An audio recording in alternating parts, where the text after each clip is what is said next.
Good morning, ladies and gentlemen. Let me apologize first for missing the cocktail party last night. But I was traveling all the way from Vienna, so you know how, with the planes and catching the flights, that is the only reason why I missed the cocktail party. Good morning to everyone. It is really a pleasure to address the 6th Energy Annual Security Summit. I do thank the organizers, IPPAI, and for the invitation as well as for their hospitality. At the start of my talk, allow me please to bound up some questions to all the audience, and that these questions are all related to energy security. What is energy security? Can we all agree on the definition of energy security? Because consumers that we have just seen yesterday are just certainty of supply. Producing nations on the other side, they believe that it is better to define it as a reliable energy source combined with price stability. Both consumers and suppliers seek a buffer from the volatility of global oil markets. However, assured resources and affordable prices are only part of the energy security picture. I would like to remind you that economics, geopolitics and policy, and even weather and climate play a part on this energy security issue. But again, let me bound another question. How important is the issue of energy security, especially during an era of innovation and transformative technology, such as the hydraulic fracturing and the horizontal drilling? Because these are the ones that brought vast new supplies of oil and gas and transformed even our industry from scarcity to abundance.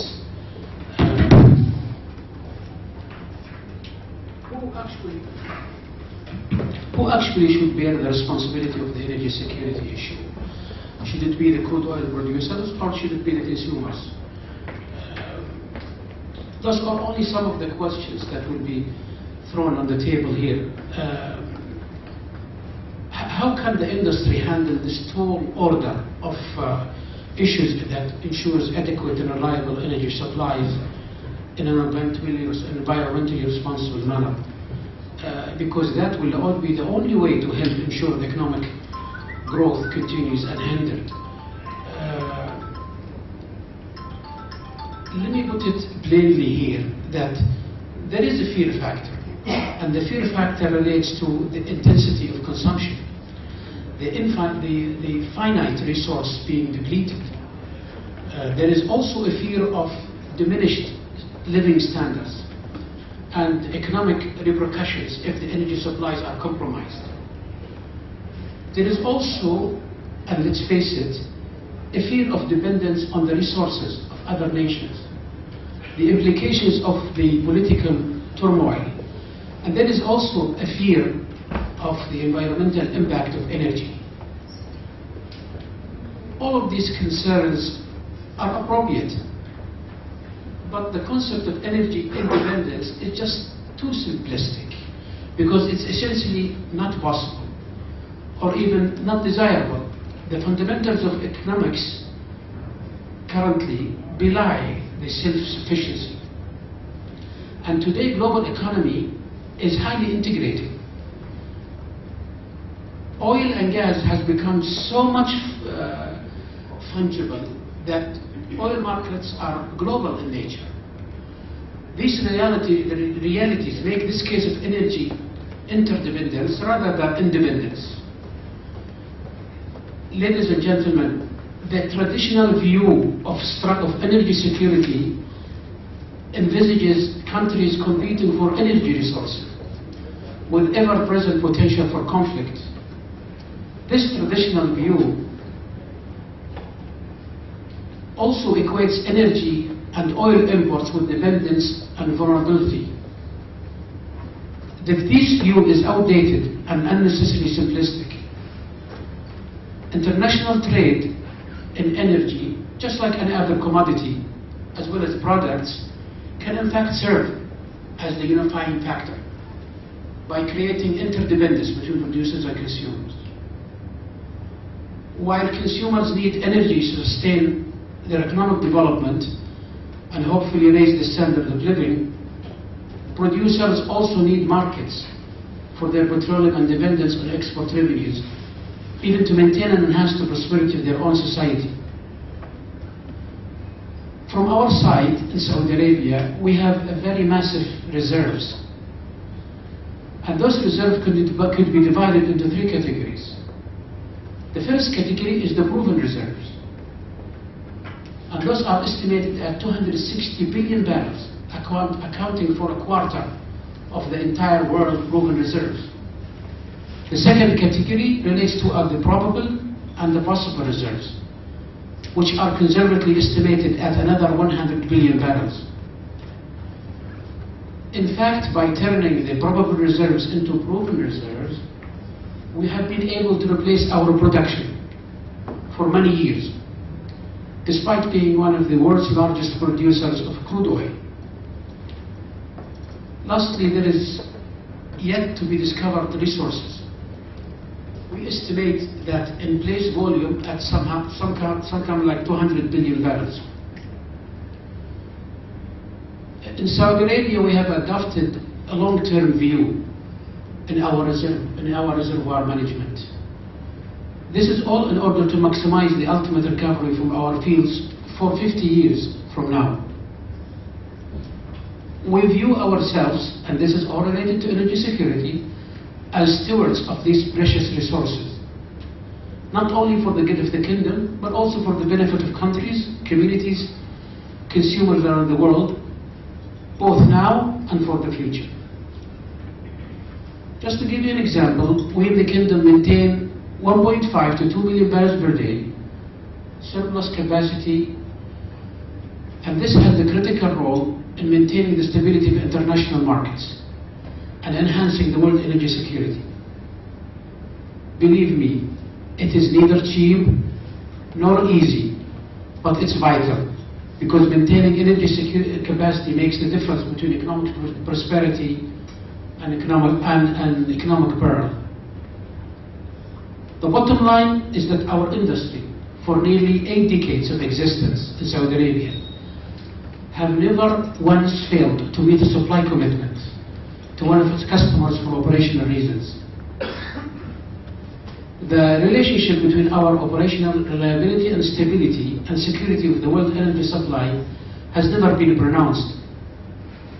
Energy security, and I would like to repeat, energy security is a two-way street, involving not only security of supply for consumers, but also security of demand for producers.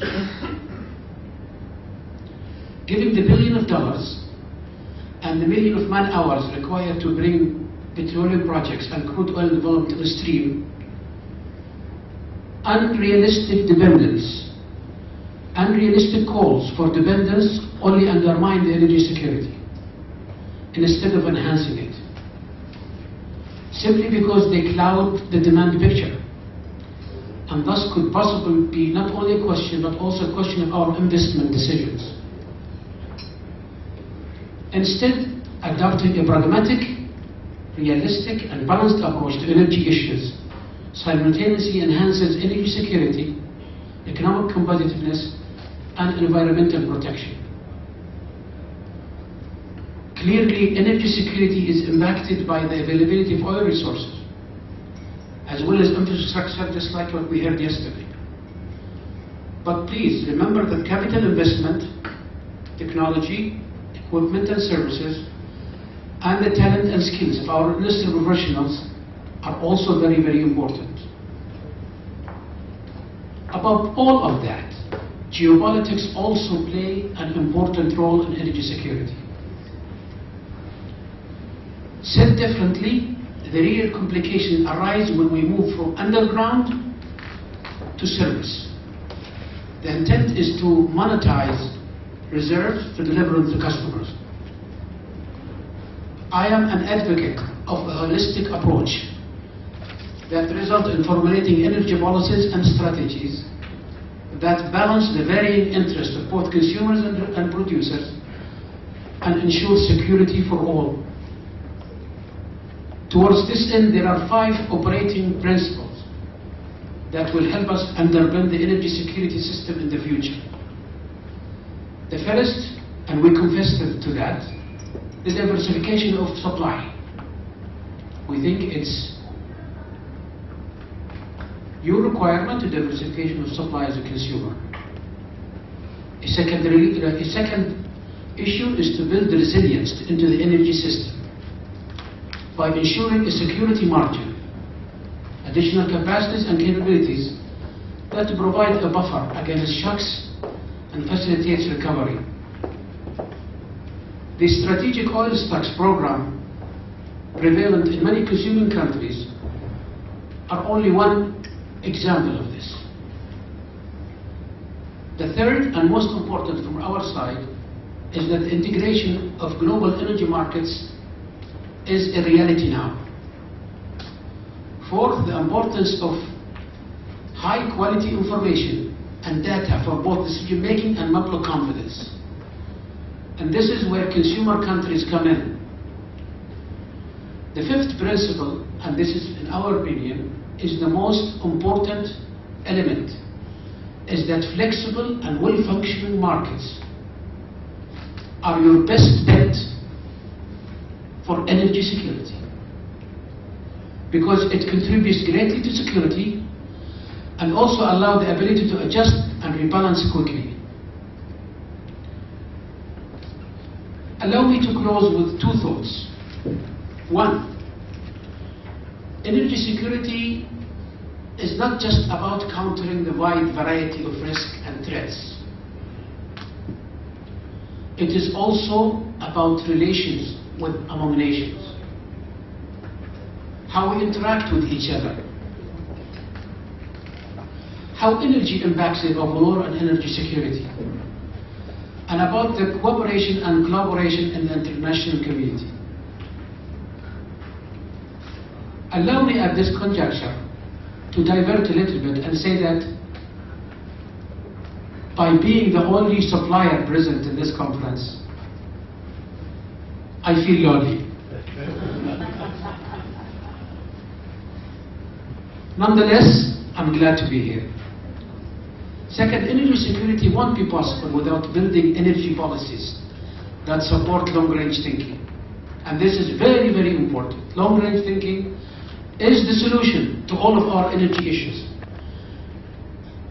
And believe me, energy security is not only for consumers, it's also for suppliers. Because it is you, the consumers, that will encourage us to invest in very expensive long-term program, both development, exploration, and producing. And it is the consumers that we want to invest in new supplies and technologies. But it takes both of us to enact policies that allow our industry to develop an integrated set of solutions that will be our best hope, both of us, for increasing energy diversity, increasing energy efficiency, and as well as increasing our environmental performance. With that, I thank you for your attention. Thank you.